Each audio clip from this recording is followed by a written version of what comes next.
Good morning students. आज हम साहित्य सागर के पद्य भाग से गिरिधर की कुंडलियाँ पढ़ने जा रहे हैं। गिरिधर कविराय रीतिकाल के कवि हैं। जैसे कबीरदास जी के बारे में तुम लोगों ने पढ़ा कि वो भक्ति काल के कवि हैं, ऐसे ही हिंदी साहित्य को काल में बांटा गया है। तो भक्ति काल के कवि कबीरदास जी को पढ़ा तुमने। आज हम लोग गिरिधर कविराय को पढ़ रहे हैं जो रीतिकाल के हैं और इनकी कुंडलियाँ पढ़ रहे हैं। कुंडलियाँ एक छंद है, जैसे तुम्हें साखी में बताया था कि दोहा छंद है, मात्राओं के आधार पे होता है। जैसे आ की, बड़े आ की मात्रा 2 होती है, छोटे आ की 1। ऐसे ही किसी भी बड़े यानी बड़ी ई, बड़ा ऊ, इनकी मात्राएं 2 गिनी जाती, तो उसी आधार पे छंद होते हैं। छंद आईसीएसई बोर्ड के कोर्स में नहीं है, लेकिन ये कुंडलियाँ छंद है। बस इतना जान लो कि इसमें जो तुम कविता पढ़ोगे तो कुंडलिया छंद दोहा और रोला 2 छंद को मिलाकर कुंडलिया छंद बनता है। यानी इसकी पंक्तियों में दोहा होता है एक और एक रोला होता है, तब एक कुंडलिया छंद बनता है। गिरधर के जीवन के विषय में ज़्यादा कुछ पता नहीं है। एक साहित्यकार हैं शिव सिंह, उन्होंने बताया है कि इनका 1770 में संवत 1770 में इनका जन्म हुआ था। कुंडलियों की भाषा बहुत सरल है और अधिकतर कुंडलियाँ अवधी भाषा में लिखी गई हैं। कुछ कुंडलियाँ इनकी पंजाबी भाषा में भी है। कुंडलियों में नीति की बातें हैं। नीति मतलब जो तुम लोग मोरल वैल्यूज़ पढ़ते हो कि हमारा व्यवहार कैसा होना चाहिए, कैसा जीवन जीना चाहिए, कैसे हमें मित्र बनाने चाहिए, वो सब इनकी कुंडलियों में व्यवहारिकता की बातें बताई गई है। गिरधर कविराय ग्रंथावली में लगभग इनकी 500 से अधिक कुंडलियाँ हैं। तो आज हम लोग इनकी कुंडलियों के व्याख्या करेंगे और किस तरह से प्रश्न उत्तर आते हैं वो हम आपको यहाँ पे बताएंगे। जैसे इनकी पहली कुंडली है, लाठी में गुण बहुत है सदा राखिए संग। यानी यहाँ पे लाठी के विषय में बताया गया है कि लाठी का हमारे जीवन में क्या उपयोग है। यहाँ पे कवि ये कहना चाह रहे हैं गिरिधर कविराय कि जब हम कभी यात्रा पे जाएं तो हम लाठी अपने साथ रखें। लाठी साथ रखने से एक तो गहरी नदियाँ पड़ती है रास्ते में, तो गहरी नदी, हम नदी की गहराई को लाठी से माप लें और फिर हम उसको पार कर सकते हैं। और नारी का मतलब है नाली, जहाँ तहाँ बचावे अंग। तो जब हम लाठी लेके जाएंगे, लकड़ी हाथ में होगी, तो हम अपने शरीर की रक्षा कर सकेंगे।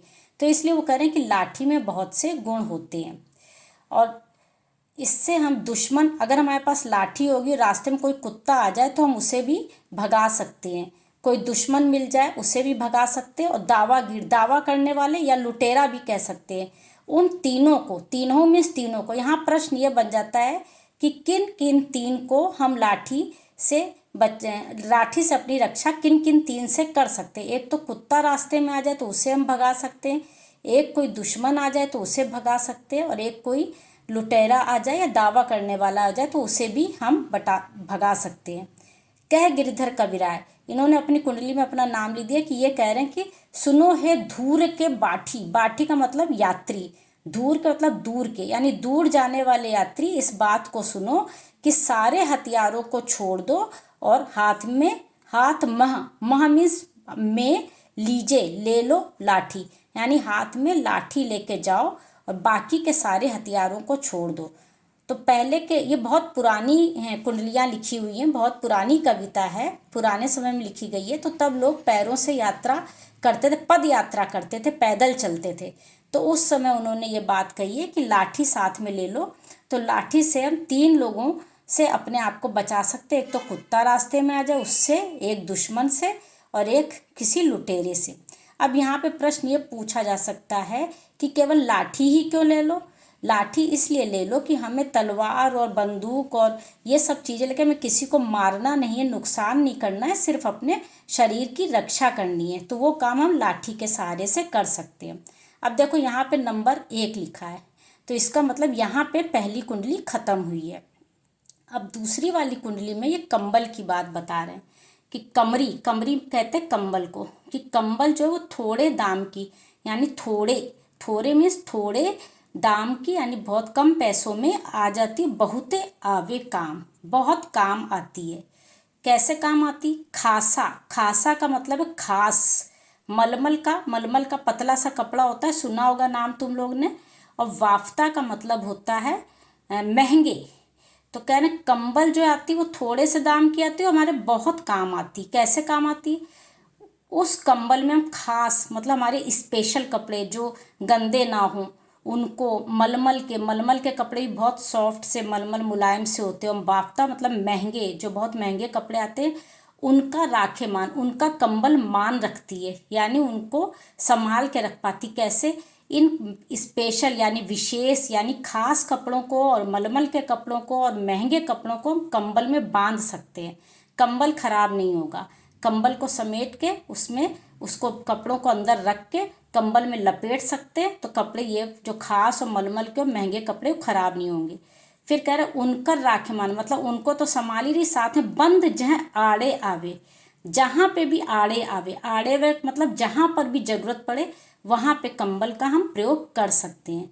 कंबल सस्ती भी आती है, कंबल खराब भी नहीं होता, उसे मोड़ो तोड़ो तो सल भी नहीं पड़ते। तो बंद जहाँ, वहाँ कहीं भी बांध के रख सकते हैं जहाँ आड़े आवे। जहाँ आड़े आवे का मतलब जहाँ जरूरत पड़े। फिर कह रहे बकुचा बांधे मोट, यानी बकुचा गठरी को कहते हैं, मोट भी गठरी को कहते हैं, लेकिन यहाँ पे आप मोट का मतलब गांठ से लगाइएगा। तो कह रहे बकुचा यानी ये जो खास कपड़े हैं, मलमल के कपड़े हैं या महंगे कपड़े हैं या कोई और भी चीज़ हम कंबल के अंदर रख के उसकी गठरी बनाकर गांठ लगा सकते हैं। बकुचा मतलब गठरी बांधकर गांठ लगा सकते हैं। उसमें सामान बांध के भी रख सकते हैं कंबल में, और ज़रूरत पड़े कहीं यात्रा पे गए तो रात को, राती मतलब रात को झाड़ कर बिछा कर उस पर सो सकते। रात को झारी मीन्स झाड़ कर बिछा सकते, उस पर सो सकते हैं। कह गिरधर कविराय ने फिर अपना नाम लिख दिया है कि मिलत है थोड़ी दमरी, थोड़े दाम में कंबल मिल जाती है। कंबल सस्ती होती है लेकिन बहुत हमारे यूज़ की है, बहुत काम की है। एक तो हम उसमें अपने अच्छे कपड़े, खास कपड़े, मलमल के कपड़े और महंगे कपड़े उसमें लपेट के रख सकते हैं, उन पे धूल नहीं लगेगी। और दूसरी बात, जहाँ भी ज़रूरत पड़े, बंद जहाँ आड़े आवे का मतलब जहाँ ज़रूरत पड़े वहाँ पे हम उसे बांध के रख सकते हैं। फिर अगली बात करें कि गठरी बना सकते हैं, उसमें मतलब सामान, कपड़े, अच्छे कपड़े, खास मलमल के महंगे कपड़े बांध कर गठरी बना के गांठ लगा के रख सकते हैं। साथ ही ज़रूरत पड़े तो हम झाड़ कर बिछा भी सकते हैं। साथ ही गिरधर कविराय कह रहे कि ये बहुत कम पैसों में मिलती। थोड़े दमरी का मतलब दाम का मतलब तो जानते ही है, थोड़े कम पैसों में मिलती है। कह रहे सब दिन राखे साथ, गिरधर कविराय कह रहे हैं कि सब दिन राखें साथ, हमें हर दिन कंबल को साथ रखना चाहिए। बड़ी मर्यादा कमरी का बहुत महत्व है। यहाँ मर्यादा का मतलब है कंबल का, कमरी का मतलब कंबल का बहुत महत्व है। तो इस दूसरे वाले में कंबल का महत्व बताया है, पहले वाले में लाठी का महत्व बताया है। अब हम लोग तीसरा पढ़ने जा रहे हैं। गुण के गाहक का मतलब ग्राहक, सहस का मतलब सहस्र मतलब हजारों। नर बिन गुण लहे ना कोई, कह रहे गुण के ग्राहक सहस जन है, यानी गुण, अगर किसी व्यक्ति में गुण है, वो बहुत उसमें अच्छी बातें हैं, तो हजारों मनुष्य उसके ग्राहक हैं, यानी हजारों मनुष्य, सहस का मतलब हजारों, ग्राहक यानी हजारों लोग उसको महत्व देते। गुण के ग्राहक सहस जन, अगर कोई व्यक्ति गुणवान है तो हजारों लोग उसको महत्व देते हैं। बिन गुण लहे ना कोई, और जिसमें गुण नहीं है उस ना लहे ना कोई, उसको कोई महत्व नहीं देता है। यानी जैसे दो बच्चे, एक में बहुत गुण है, बहुत अच्छा बच्चा है, सच बोलता है, काम समय से करता है, स्कूल का सारी बातें अच्छी हैं, टीचर से अच्छे बोलता है, तो उसको सारे लोग, हजारों लोग उसकी इज्जत करेंगे। और एक बच्चा है जिसमें कोई गुण नहीं है, काम भी नहीं करता, झूठ भी बोलता है, तो उसको कोई महत्व नहीं देगा। तो ये बच्चा वाला उदाहरण ने आपको समझाने के लिए बोला है, आपको नहीं लिखना है।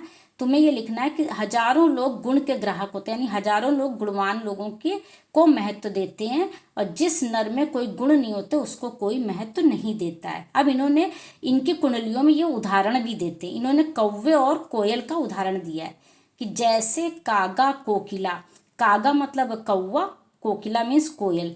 करें कोयल भी काली है, कौवा भी काला है, शब्द सुने सबको, वो जो बोलते वो सब लोग सुनते हैं। कौवा काँव काँव करता, कोयल मधुर वाणी में गाती है तो सब लोग सुनते हैं।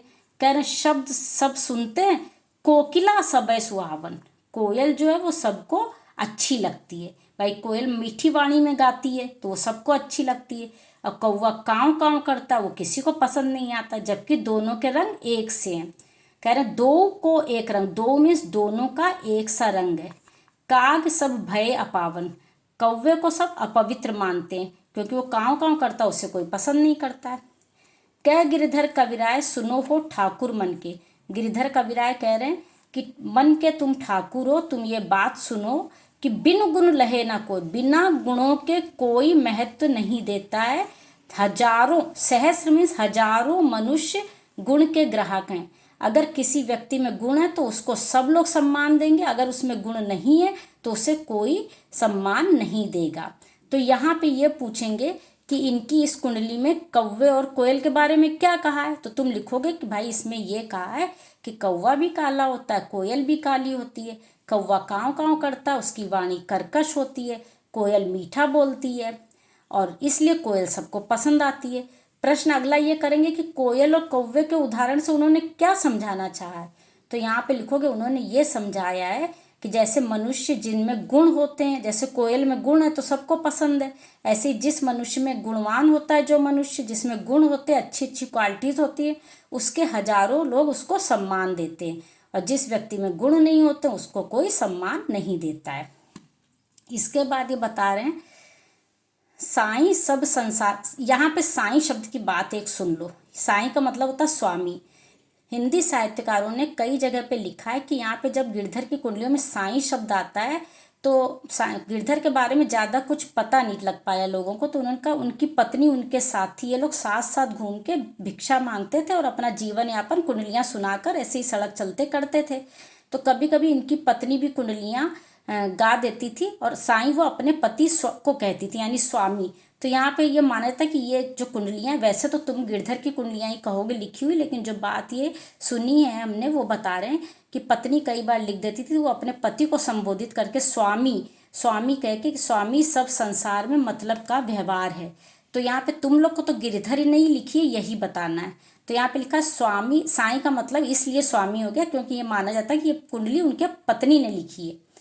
तो स्वामी सब संसार में मतलब का व्यवहार, यानी सब मतलब का व्यवहार, सब स्वार्थी हैं।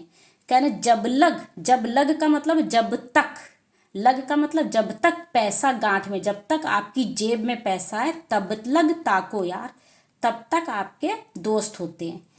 तब लग ताको यार, यार संग ही संग डोले, जब तक आपके पास पैसा है आपका यार साथ ही साथ आपके रहता है। पैसा रहे ना पास, यार मुख से नहीं बोले। यहाँ पे कह रहे हैं कबीर, गिरधर कबीराई कह रहे हैं कि स्वार्थी संसार है, जब तक आपकी जेब में पैसा तब तक आपके दोस्त आपके साथ घूमते फिरते हैं, और तब तक, और जब पैसा आपके, मान लो कोई प्रॉब्लम आ जाए, समस्या आ जाए, पैसा कम हो जाए तो आपके दोस्त दूर हो जाते हैं और मुंह से बोलते भी नहीं है, ध्यान ही नहीं देते हैं। तो गिरधर कबीराय आगे कह रहे हैं जगत यही लेखा भाई, जगत का यही भाई लेखा जोखा है, यही नियम है।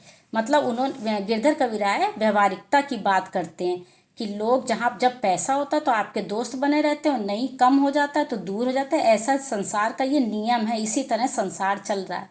आगे वो कह रहे करत बेगर्जी प्रीति यार बिरला कोई साईं। कह रहे हैं स्वामी या सज्जन भी आप इसको लिख सकते हो, सज्जनों।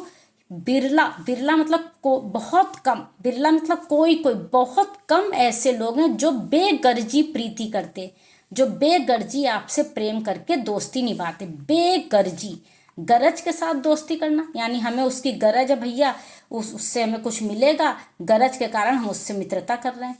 लेकिन बेगर्जी यानी बिना गरज की, यानी स्वार्थ से दूर होके ऐसी दोस्ती करने वाले, ऐसा प्रेम करने वाले बिरला, बहुत कम लोग हैं। यहाँ पे पूछ लेते कि बेगर्जी प्रीति का क्या मतलब है। बेगर्जी का प्रीति का मतलब है कि जिस प्रेम में गरज ना हो, यानी हमारा स्वार्थ ना हो, बिना स्वार्थ की निस्वार्थ प्रेम से जो दोस्ती की जाती है, बिरला कोई, वैसे तो बहुत कम लोग हैं। आजकल तो दुनिया में सब मतलब का व्यवहार करते हैं, बिना गरज की निस्वार्थ दोस्ती करने वाले लोग बहुत ही कम हैं। ये तुम्हारे यहाँ पे इस वाले में दोस्ती के बारे में बताया है कि आजकल जो दोस्त होते हैं ऐसे होते हैं जो पैसे के बल पे दोस्ती करते हैं। जब पैसा खत्म होने लगता वो दोस्ती नहीं करते। यहाँ पे पूछ देंगे बेगर्जी प्रीति का क्या मतलब। बेगर्जी प्रीति का मतलब है जो निस्वार्थ भाव से प्रेम किया जा रहा है, जो दोस्ती की जा रही है, ऐसे बिरला यार, बिरला ऐसे दोस्त, यार मीन्स दोस्त कम ही हैं। ये तुम्हारे 4th वाले में दोस्ती के बारे में बताया। फिर है रहिए लटपट काटे दिन बरु घामे माँ सोए। कह रहे धूप है, बहुत तेज धूप है। यहाँ पेड़ के बारे में बताया, पेड़ के माध्यम से दूसरे एक संदेश देना चाहे। वो कह रहे हैं कि जैसे धूप है, बहुत गर्मी, बरु, बरु मतलब भले ही घामे, घाम कहते हैं धूप को, रहिए लटपट कष्ट में ही दिन काट लो। कह रहे बहुत तेज धूप है, तुम धूप में ही बैठ लो, कष्ट में ही, लटपट काटे दिन, कष्ट में ही दिन काट लो। लपट में, गर्मी की लपट भी कह सकते हो, कष्ट में ही दिन काट लो। बरु घामे में सोए, भले ही, बरु का मतलब भले ही, या बरु मतलब जलने वाली भी होती, जलने वाली धूप में ही सो जाओ। छां, लेकिन क्या करो, छां बाकी ना बैठिए, ऐसे पेड़ की छाया में नहीं बैठो जो तरु पत्रो हो, पत्रो मीन्स पतला, तरु मीन्स पेड़, उस पेड़ की छाया में मत बैठो जो पतला हो। क्यों नहीं बैठो? क्योंकि कह रहे जो तरु पत्रो होए, जो तरु, जो पेड़ पतला होगा एक दिन धोखा खा जाएगा, वो टूट तब जड़ से, जड़ में जड़ से वो टूट जाएगा। जिस दिन बयारी बहे तेज हवा, जिस दिन आंधी आएगी या तेज हवा चलेगी तो पतला पेड़ टूट जाएगा। यहाँ पे इन 4 लाइनों में ये बताना चाहे कि बहुत तेज धूप है, तुम्हें पेड़ के नीचे बैठने का मन है तो पतले पेड़ के नीचे मत बैठो। वो व्यवहार की बात करते हैं, वो संदेश दे रहे हैं कि पतले पेड़ के नीचे मत बैठो, भले ही धूप में बैठ जाओ, क्योंकि अगर तेज हवा चली तो पतला पेड़ टूटकर गिर जाएगा। फिर कह गिरधर कबीरा छा मोटे को गहिए, मोटे पेड़ के नीचे बैठो, मोटा पेड़ जड़ से नहीं टूटेगा, भले ही हवा चलेगी तो पत्तियां सब झड़ जाएंगी, झड़ जाएंगी, तो छाया में, तब भी मोटा तना होगा तो तुम छाया में ही रहोगे। इसके माध्यम से ये कहना चाहा है, यहाँ पेड़ का तो उन्होंने उदाहरण दिया है, इसके माध्यम से ये कहना चाहा है कि कभी विपत्ति आए इंसान पे, कभी समस्या आए तो हमें उन लोगों की शरण लेनी चाहिए जो समर्थवान हैं, जो सक्षम हैं, जो हमारी तो मदद कर ही सके, जो और अपनी तो करते ही हैं, वो हमारी भी कर सकें। और अगर हम विपत्ति में हैं और कष्ट में हैं और किसी निर्बल का सहारा लेंगे तो वो अपनी ही मदद नहीं कर पाएगा तो हमारी मदद क्या करेगा। तो यहाँ पे ये पूछा जाता है प्रश्न कि पतले और मोटे पेड़ का उदाहरण देकर कवि ने क्या कहना चाहे। तो पतले पेड़ का उदाहरण देकर कवि ने कहा कि निर्बल लोगों का हमें सहारा नहीं लेना चाहिए, अगर विपत्ति आए तो हमें सबल और समर्थ लोगों का सहारा लेना चाहिए, और सबल और समर्थ अपनी भी मदद कर लेंगे और हमारी भी करेंगे। अब इसके बाद आ रहा है पानी बाढ़े नाव में घर में बाढ़े दाम। क्या जैसे नदी में पानी, नाव में हम जाते हैं और पानी अगर नाव में भर जाता है तो हमें उसे दोनों हाथ से निकालना पड़ता है, नहीं तो नाव डूब जाती है। और घर में बाढ़े दाम, कह रहे घर में अगर बहुत पैसा आ रहा है, दाम मीन्स पैसा बहुत आ रहा है, तो 2 हाथ उलीचिए, यही सयानो काम, यही महत्वपूर्ण काम है, बड़ा काम है। सयानो मीन्स महत्वपूर्ण बड़ा काम है कि दोनों हाथ से उसे निकालिए। क्या उदाहरण दे रहे हैं, जैसे नाव में पानी भर जाता है तो हमें दोनों हाथ से पानी निकालना पड़ता है, वैसे ही घर में पैसा आता है, ज़्यादा आ रहा है तो अपने ज़रूरत का अपने पास रख के बाकी हमें दान करना चाहिए, परोपकार में लगाना चाहिए, दूसरे की सेवा करनी चाहिए उस धन से। यही सयानो काम, यही बड़ा काम है। राम को सुमिरन कीजिए, भगवान को याद करना चाहिए। और पर स्वार्थ के काज, पर स्वार्थ का मतलब परोपकार, यानी स्वार्थ में पैसा नहीं लगाओ, पर स्वार्थ दूसरे के परोपकार, दूसरे के लिए काम करने चाहिए और उनके परोपकार के लिए अपना सिर उनके आगे रख देना चाहिए। यानी मान लो हमारे पास बहुत पैसा हो जाए तो हमें उसे दूसरों के उपकार में लगाना चाहिए। कह गिरधर कविराय बड़ेन की यही वाणी, बड़े लोग यही कह के गए, याही मीन्स यही वाणी, बड़े लोगों का यही वाणी है, बड़े लोगों का यही कथन है। फिर इसी में कह रहा हूँ चलिए चाल सुचाल, हमें अपनी चाल, चलिए चाल, अपनी चाल सुचाल अच्छी रखनी चाहिए। यानी हमें चाल कैसी, पैरों से चलने वाली नहीं, यहाँ पे कह रहे हैं हमें ईमानदारी, सत्य, मतलब अपने अंदर अच्छे गुण रखने चाहिए, अच्छे मार्ग पे चलना चाहिए, ईमानदारी और सत्य के मार्ग पे चलना चाहिए। और राखिए अपना पानी, यहाँ पानी का मतलब है सम्मान, अपनी इज्जत को स्वयं बचा के रखना चाहिए। हमें परोपकार के काम करने चाहिए। भगवान का स्मरण, सुमिरन मीन्स स्मरण, भगवान को याद करना चाहिए, परोपकार करना चाहिए। परोपकार के लिए हर समय आगे बढ़ते रहना चाहिए। यही लोगों ने, बड़े लोगों ने कहा है। और इस तरह हम अपना पानी बचा के रख सकते हैं, अपनी इज्जत को बचा के रख सकते हैं। हमें चलिए चाल सुचाल, पूछ लेते हैं चलिए चाल सुचाल का क्या मतलब है।